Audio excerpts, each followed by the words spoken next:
In Chapter 11, we continue our conversation on social publishing, social media platforms. In Chapter 7, we primarily focused on blogs, but we also mentioned wikis and podcasts. And all of those social publishing sites really tend to focus more on marketing to the consumer. Chapter 11, we're going to talk about articles, and your book also goes into some detail on white papers and ebooks. And all of these social publishing platforms tend to focus a little heavier on the business-to-business side, but they are still also somewhat targeted towards consumers. Now, articles, white papers, and books, they all existed long before the internet. So why do we even bother talking about them? And why do we talk about them in a social media class? Well, moving these social media platforms online greatly expanded the reach and conversation that was happening around these types of publications. And when we think about the role that these publications play in the brand story, it's very easy to see how they fit in a social setting. These types of publications bring people together to form connections on commonalities that they have or relationships or connections. So they really are a form of social media, and we can use them as marketers to help engage our customers and talk to them and have conversations with them. So we're going to talk about articles specifically today and the platforms that they are published on. Articles are published on social media platforms known as article directories. Users submit articles for approval and syndication on these directories.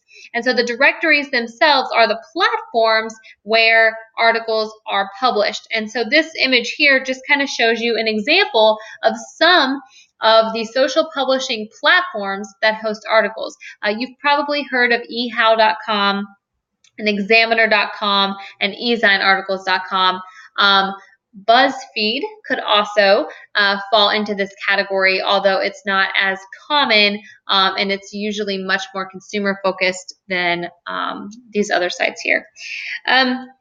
So articles are really meant to inform consumers, and they're also meant to promote an author or a business or a brand. So that is why companies would want to write an article to promote their business or one of their employees, in addition to creating conversation in the marketplace. So you're probably wondering how an article differs from a blog, right? Because these are both long-form social publications that connect customers over common interests. Well, an article is much longer than a blog. So if you remember what we talked about blogs, we talked about how they should generally be less than 2,000 words.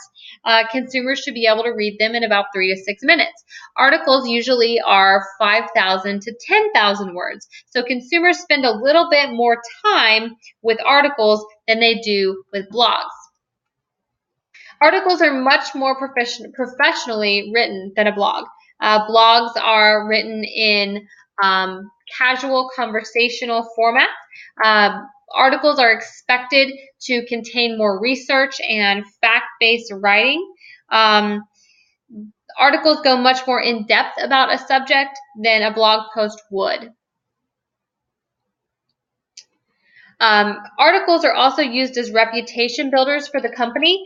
Like we talked about early in this course, one way to use social media is to show that you are an expert in your field or industry, or that the company is a leader in the industry or a specific field. So when executed correctly, an article showing that your company is an industry leader can lead to a conversion or a sale. So articles are used for a little bit more of a formal piece of content than a blog would be. So let's talk about the content itself and how it is written. We're going to talk through it from the perspective of writing an article, but you should note that it's very similar, just about the same for white papers and ebooks, which are also addressed in your text. Your text actually lays out a 9-step process for developing content for articles, and we're going to highlight a couple of them, but we're going to walk through all 9 steps, and you can get more detail about some of the steps we don't highlight in the text. But the first thing you got to do when you're going to write an article for your company is to assess the needs. And when we talk about assessing needs, this isn't assessing the needs of the company, but assessing the needs of the general public and understanding what they might want to know. Step 2 is writing a formalized plan on how you're going to go about acquiring all of the information you need to write an article. And then step 3, you're actually going to acquire that information. Now, in order to write a really good article, white paper, or ebook, you have to have expertise in your field. And if you're not an expert and you're tasked with writing this article or white paper, then you need to find someone who is an expert or who does have expertise in your field. Interviews and research are required when you are developing content for an article. You should be researching and gathering information that is not broadly available to the public already. I mean, you want to be the one to spread that information on the internet, and that's why you are writing this article or white paper or ebook, because you want people to come to your company to learn about a topic that you are writing about. So step 3 is very important, and that's the step in which you actually acquire all the information. Now, how long does this take? Because writing a Facebook post or posting an Instagram picture takes seconds, maybe minutes at the max. Step 3 alone in this process probably is going to take 6 to 8 weeks, because you're really going to be spending your time going through this research process to find the content you need to write your article. Once you have all of that information, you then organize yourself, get yourself together. You're going to then design the look and feel of the overall article or white paper or book. You're going to put together a layout. You might need to understand the formatting that's going to be necessary to publish it on different article directories or in different settings. And once you've done that, you'll actually start your writing. So when you write your article, this is when you take your research and you turn it into a story. Audiences who are reading articles or white papers or ebooks, they want the facts because they're searching for knowledge. They need to have the technical elements included, but they expect it to be combined with a narrative. Articles are a place for companies to explain technical or high-level information without bogging a reader down with industry jargon or acronyms. And so it's very important in how you write the content that you're going to publish, and that you make sure you have a proper balance of technical information and narrative in your writing. So once you've finished writing your article, you're going to illustrate it. Articles, white papers, and ebooks are all known for having graphs, charts, images, photos to support the research that you're telling. Step 8 is very important in this process. In fact, it might be the most important part in developing content for articles, white papers, and ebooks. Step 8 is reviewing, revising, and getting that article approved. After you have a draft complete, because you're probably not the expert, you're going to go have to find a few experts in the field to review it for you. Now, ideally, these are people that you interviewed in step 3 of the process. You can take your article back to them and ask them to read it for you. And the reviewers are there to catch factual errors and correct unclear explanations. They're going to be your second, third, 8th, 10th set of eyes. They're also there to catch spelling and grammar errors, and any type of slang or jargon that should not be used in the writing. Because again, articles, white papers, and ebooks are supposed to be written very professionally. Consumers are not going to be as understanding of a typo in an article as they would be in a blog post or a Facebook post. And then finally, once you get through all that, you actually publish your content. And you're going to publish it on an article directory or another platform where white papers and ebooks are hosted. So publishing content for articles, white papers, and ebooks is a much longer process than writing a blog post or posting on social networking sites.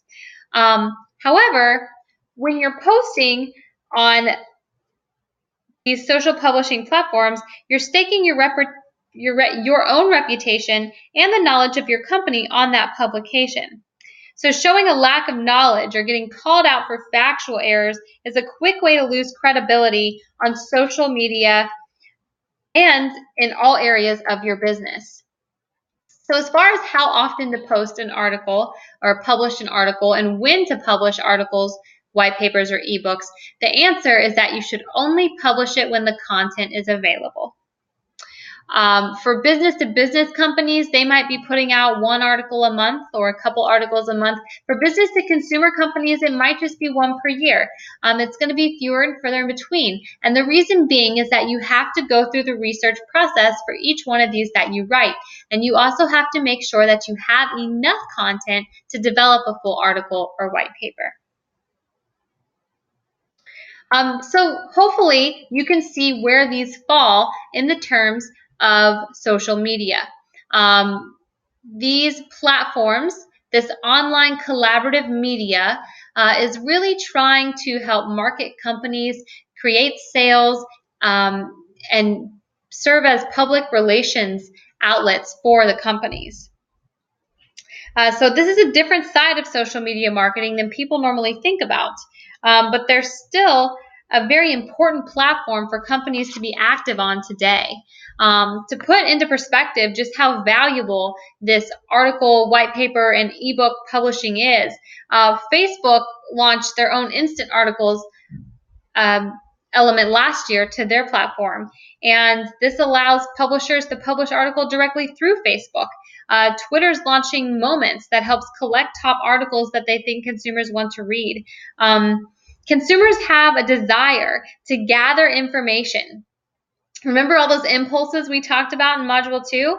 And articles, white papers, and ebooks are the places that contain that long-form information that consumers are searching for. So we took a brief look at a piece of Chapter 11, really focusing in on the article side. But just as how blogs can kind of be applied, some of the best practices can be applied to the wikis and the podcasts, our best practices here for articles can also be applied to white papers and ebooks, which are other forms of social media.